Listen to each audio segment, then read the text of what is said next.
अस्सलाम वालेकुम प्यारे बच्चों। अध्यायी क्लास में आप तमाम का खैर मकदम। आज हम कसरों पर अमल पार्ट 1 सीखेंगे। जमात शशम, मजमून रियाजी।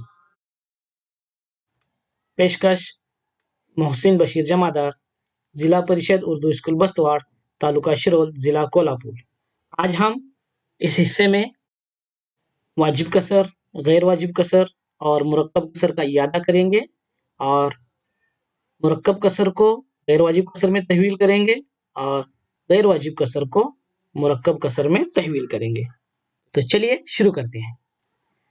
आइए जरा याद करें, पिछली जमात में हमने कसर से मुतालिक मालूमात हासिल की थी। यहाँ पर एक शक्ल दी हुई है जिसके चंद हिस्से रंगे हुए हैं और सवाल इस तरीके से है कि रंगीन हिस्से और गैर रंगीन हिस्से को कसर की सूरत में लिखिए। तो चलिए शुरू करते हैं। रंगीन हिस्सा बराबर, इसे हमें यहाँ पर रंगीन हिस्से को कसर में लिखने के लिए हमें सबसे पहले जो रंगीन हिस्से हैं उसे गिनना पड़ेगा। 1, 2, 3, 4।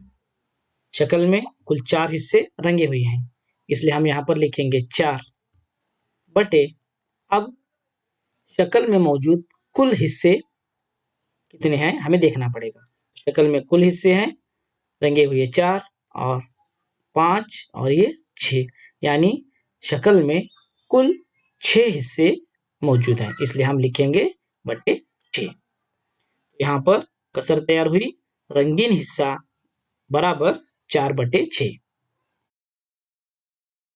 अब हमें गैर रंगीन हिस्से की कसर लिखना है, इसलिए गैर रंगीन हिस्सा बराबर, यहाँ पर अगर हम शक्ल में गौर करें तो 2 हिस्से गैर रंगीन हैं, इसलिए हम लिखेंगे 2 बटे, और कुल हिस्सों की तादाद 6 है, इसलिए हम लिखेंगे बटे 6, यानी गैर रंगीन हिस्से की कसर है 2 बटे 6। अगर हम पहली कसर पर गौर करें तो हम पिछली जमात में ये पढ़ चुके हैं कि कसर में ऊपर का अदद जो होता है उसे हम कहते हैं शुमार कुनिंदा, और बटे के नीचे जो अदद होता है उसे हम कहते हैं नसब नुमा। यानी कसर में मौजूद ऊपर वाला अदद शुमार कुनिंदा कहलाता है और नीचे वाला अदद नसब नुमा कहलाता है, जो हम पिछली जमात में पढ़ चुके हैं। तो चलिए आगे बढ़ते हैं। अब हम देखेंगे कि वाजिब कसर, ये भी हम पिछली जमात में पढ़ चुके हैं। हम जानते हैं कि जिस कसर का शुमार कुनिंदा उसके नसब नुमा से छोटा होता है उसे वाजिब कसर कहते हैं। मिसाल के तौर पर 4 बटे 6, यहाँ पर गौर करें तो पर देख सकते हैं कि 4 छोटा अदद है और 6 बड़ा है, यानी शुमार कुनिंदा नसब नुमा से छोटा है। और एक मिसाल 9 बटे 12, यहाँ भी शुमार कुनिंदा नसब नुमा से छोटा है, इसलिए ये भी वाजिब कसर है। और एक मिसाल 16 बटे 28, यहाँ भी 16 28 से छोटा है, यानी शुमार कुनिंदा नसब नुमा से छोटा है। इससे ये बात वाज़ा होती है कि जिस कसर का शुमार कुनिंदा नसब नुमा से छोटा होता है उसे वाजिब कसर कहते हैं। अब हम गैर वाजिब कसर का मुताला करते हैं। जिस कसर का शुमार कुनिंदा उसके नसब नुमा से बड़ा होता है उसे गैर वाजिब कसर कहते हैं। मिसाल के तौर पर 8 बटे 3, यहाँ पर शुमार कुनिंदा बड़ा है और नसब नुमा छोटा है, इसलिए ये गैर वाजिब कसर है। और एक मिसाल 15 बटे 7, यहाँ भी शुमार कुनिंदा बड़ा है और नसब नुमा छोटा है, इसलिए गैर वाजिब कसर है।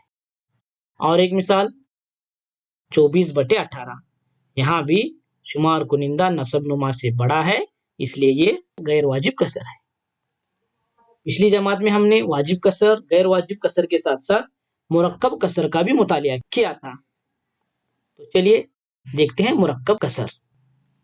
बच्चों, हम जानते हैं कि जिस कसर में सही अददी हिस्सा और कसरी हिस्सा होता है उसे मुरक्कब कसर कहते हैं। मिसाल के तौर पर 7 सही 2 बटे 5, यहाँ पर 7 सही अददी हिस्सा है और 2 बटे 5 कसरी हिस्सा है, इसलिए ये मुरक्कब कसर है। और एक मिसाल 4 सही 1/10। यहाँ भी हम देख सकते हैं इस कसर में सही अददी हिस्सा और कसरी हिस्सा है, इसलिए ये मुरक्कब कसर है। और एक मिसाल 3 सही 5/13, ये भी एक मुरक्कब कसर की मिसाल है। तो चलिए इस जमात में हमें मुरक्कब कसर को गैर वाजिब कसर में तहवील करना है। तो देखते हैं इस तरीके से इसे तहवील किया जाता है। अभी तक आपने हमारे चैनल को सब्सक्राइब नहीं किया है तो जल्दी सब्सक्राइब करें और बेल आइकन दबाएं ताकि लेटेस्ट वीडियो आप तक पहुंचते रहें। साथ ही इस वीडियो को लाइक और शेयर करना न भूलें। तो चलिए देखते हैं मुरक्कब कसर को गैर वाजिब कसर में तहवील करना। मिसाल 3 सही 2/5।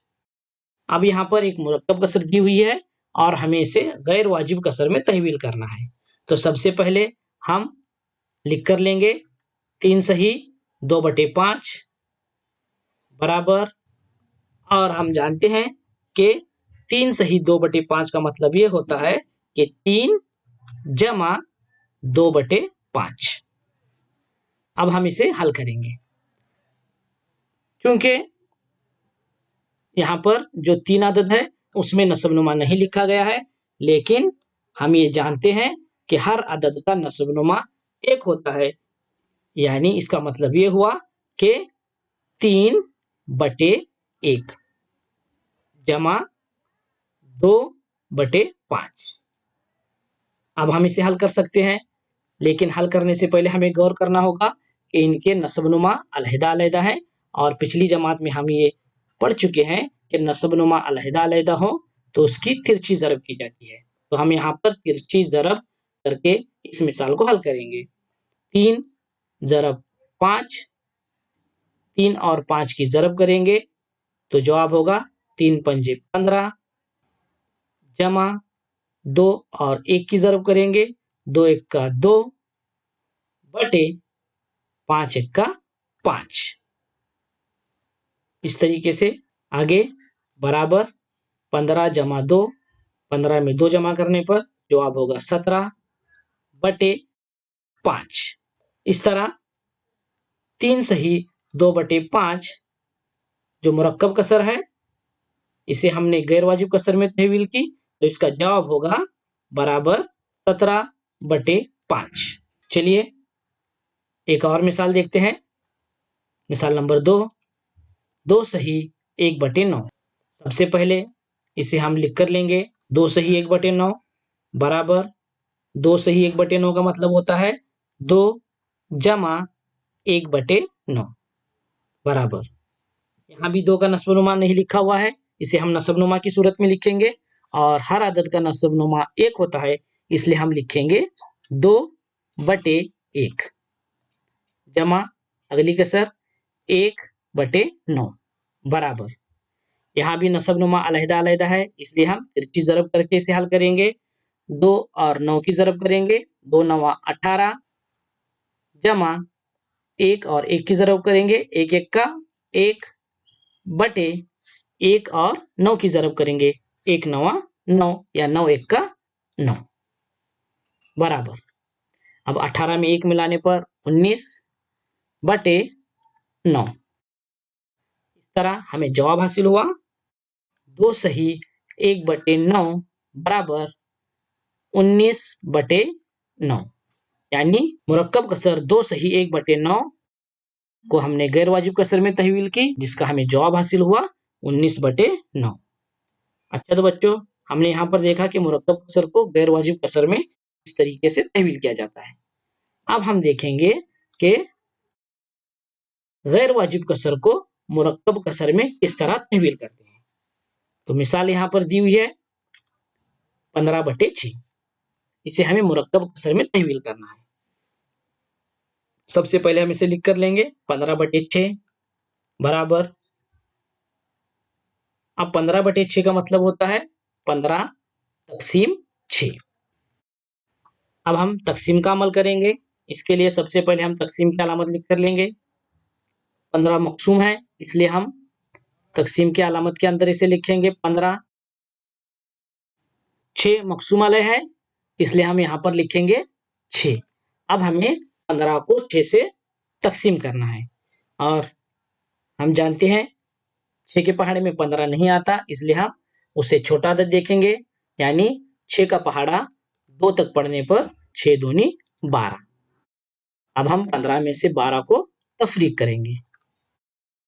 5 में से 2 तफरीक करने पर जवाब हासिल हुआ 3 और 1 में से 1 तफरीक करने पर जवाब हुआ 0।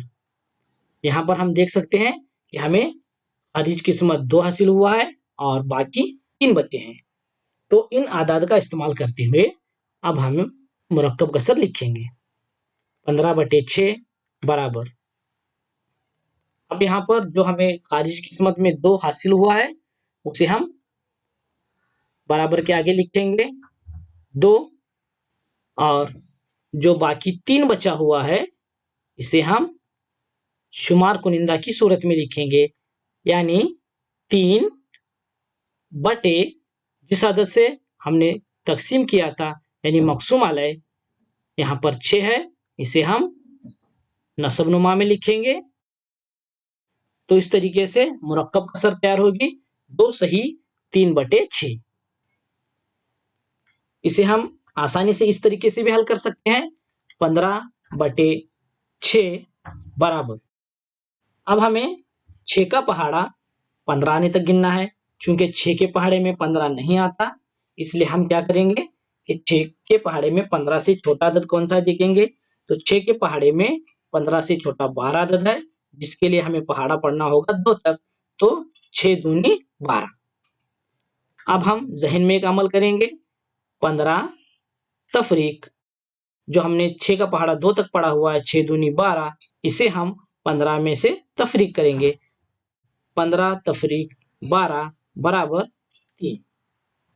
अब जो 3 जवाब आया हुआ है इसे हम आगे शुमार कुनिंदा की सूरत में लिखेंगे और बटे की अलामत लगाकर यहाँ पर हमने जो 6 का पहाड़ा पढ़ा हुआ था यानी जो नसब नुमा है उसी नसब नुमा को हम मुरक्कब कसर में नसब नुमा की सूरत में लिखेंगे। तो अदद तैयार हुआ 2 सही 3/6। इस तरह 15/6 गैर वाजिब कसर की मुरक्कब कसर तैयार होगी 2 सही 3/6। चलिए आगे बढ़ते हैं। अब गैर वाजिब कसर को मुरक्कब कसर में तहवील करना इबारती मिसाल के जरिए समझेंगे। मिसाल है 7 सेब 2 बच्चों में मसावी बांटे तो हर एक के हिस्से में कितने सेब आएंगे। चूंकि हमें 7 सेब 2 बच्चों में मसावी बांटना है, इसलिए हम लिखेंगे 7/2 यानी 7 तकसीम 2। आगे हम तकसीम का अमल करेंगे। तकसीम की अलामत लिखकर हम 7 को तकसीम की अलामत के अंदर लिखेंगे और 2 से हमें तकसीम करना है, इसलिए हम यहाँ पर लिखेंगे 2 यानी 7 मकसूम है और 2 मकसूम अलैह है। अब हम 2 का पहाड़ा 7 आने तक गिनेंगे। चूंकि 2 के पहाड़े में 7 नहीं आता, इसलिए हम 2 का पहाड़ा 6 तक गिनेंगे। 2 तिया 6 और 7 में से हम 6 को तफरीक करेंगे। 7 में से 6 तफरीक करने पर जवाब हासिल हुआ 1। यानी इस मिसाल में हमें 3 खारिज किस्मत हासिल हुआ है और 1 बाकी रहा है। इन आदाद का इस्तेमाल करके इसे मुरक्कब कसर में लिखेंगे। सबसे पहले 7/2 बराबर जो 3 हमें खारिज किस्मत हासिल हुआ है उसे हम बराबर के आगे लिखेंगे और तकसीम की मिसाल में जो बाकी बचा हुआ है यानी 1 बचा हुआ है इसे हम शुमार कुनिंदा की सूरत में लिखेंगे और बटे जिस आदत से हमने तकसीम किया था यानी 2 जो मकसूम अलैह है इसे हम नसब नुमा की जगह पर लिखेंगे। तो इस तरीके से 7/2 गैर वाजिब कसर का जवाब हासिल हुआ 3 सही 1/2। तो इस तरह 7/2 कसर को हमने मुरक्कब कसर में तहवील किया जिसका जवाब है 3 सही 1/2। अब हमें जवाब इबारत में लिखना है, तो जवाब होगा हर एक के हिस्से में 3 पूरे और 1/2 सेब आएंगे। यानी हर बच्चे को 3 पूरे सेब और 1 आधा सेब मिलेगा। अच्छा तो बच्चों, आज हमने मुरक्कब कसर को गैर वाजिब कसर में तहवील करना सीखा और गैर वाजिब कसर को मुरक्कब कसर में तहवील करना सीखा। इसकी ज़्यादा से ज़्यादा मश्क कीजिए और इस पर मबनी मश्क हल कीजिए। अगले वीडियो में हम कसरों की जमा और तफरीक से मुतालिक मालूमात हासिल करेंगे। वीडियो को लाइक और शेयर करना न भूलें। वीडियो को देखने के लिए बहुत बहुत शुक्रिया। फिर मिलते हैं अगले वीडियो के साथ। तब तक के लिए खुदा हाफिज़।